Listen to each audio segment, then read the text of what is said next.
Hey guys, this is Commander Fuzzy Turtle coming in and gonna tell you about my experience with Elite Dangerous and colonization.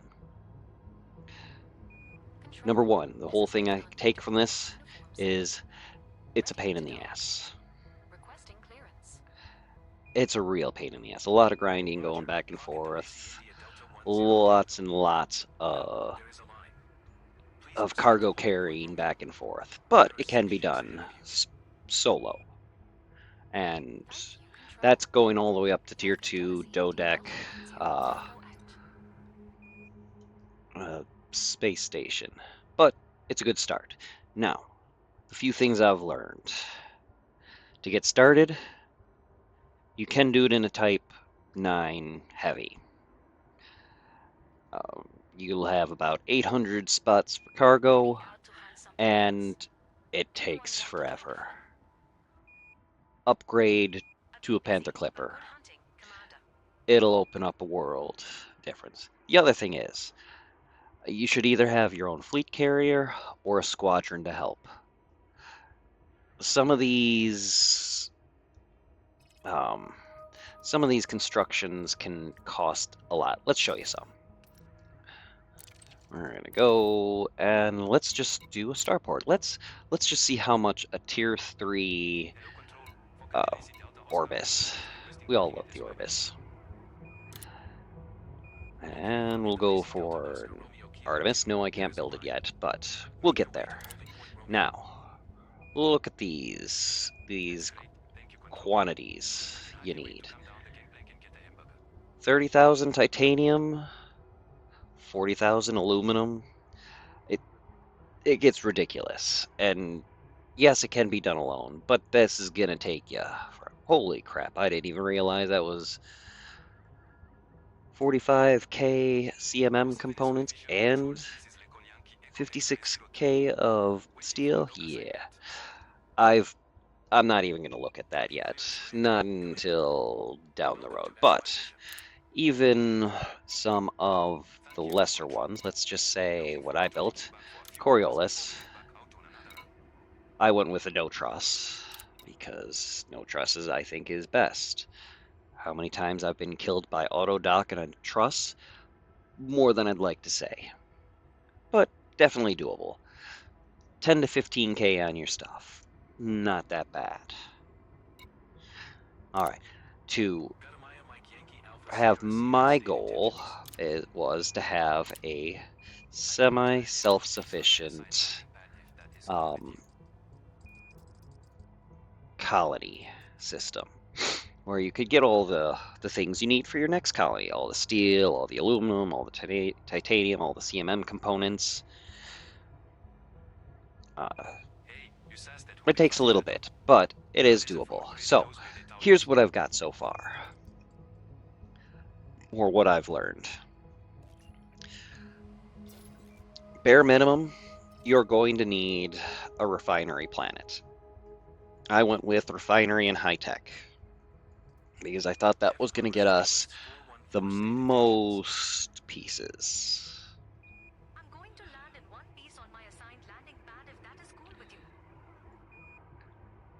All right, background, shut up.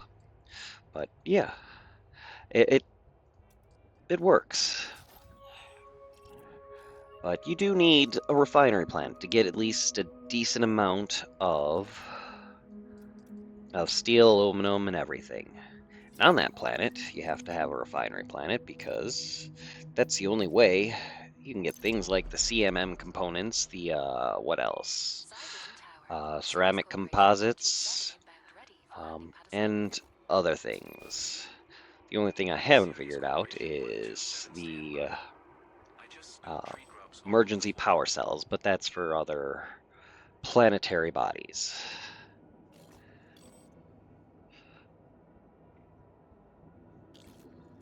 Yeah, this is getting boring. I'm losing my train of thought. I'm not very good at these videos. But some things to take away. You're not going to make as much money as you think you will. Period. You won't.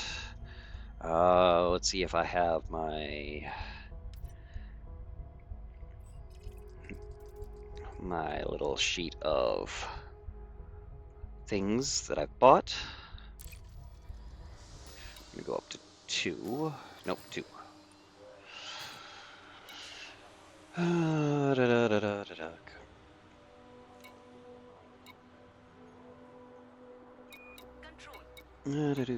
System. Here we go. My last system architect payment was 300,000, and this is a 30-point system with all things. I'm sure there's ways to maximize those credits, but I haven't figured that one out. The only thing I do know is if you want the things that you want to continue your colonization with, a point of return instead of going all the way back to the bubble to get everything, refinery and high tech is the way to go. Refinery planet with a high-tech settlement, high-tech outpost. They don't give you as much as you think they would. So, on mine, we'll bring that back up. Oh yeah, if you want to come and visit, I'm at Swoils GY-R A31-4. If you want to come and visit and just take a quick look. But we have my original Bridgeway Gateway. I brought that up, got that completed, and started building up little outposts. We started with Bean City, Extraction, and Saha's Inheritance would have been Agriculture.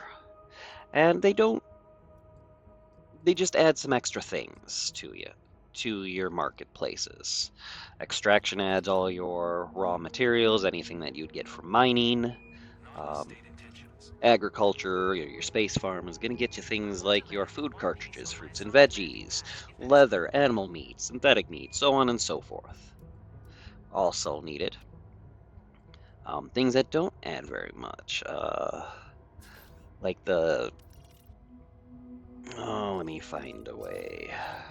Here we go. Our installations. I've built a couple of these. Satellites, they don't offer much in the way of markets. Communication, not much in markets. Space farm, yes, great thing to have. This will bring you in your agriculture. Pirate base, no idea, haven't done it. Mining outpost, same is your mining, and brings you your extraction. These secondary ones are a little bit better, and I haven't played around with those yet because I have yet to build one. But we'll get there eventually.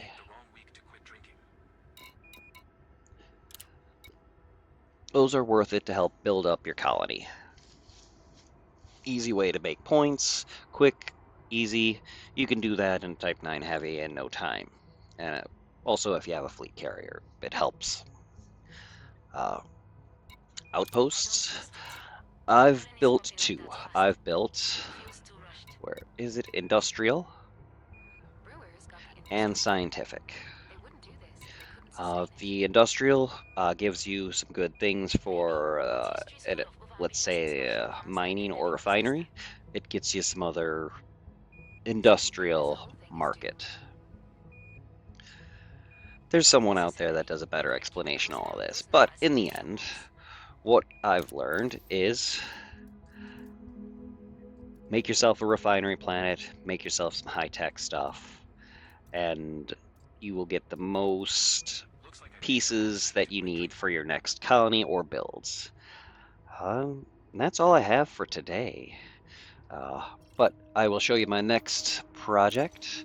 We're going to be coming over to Swoils SU-V D334.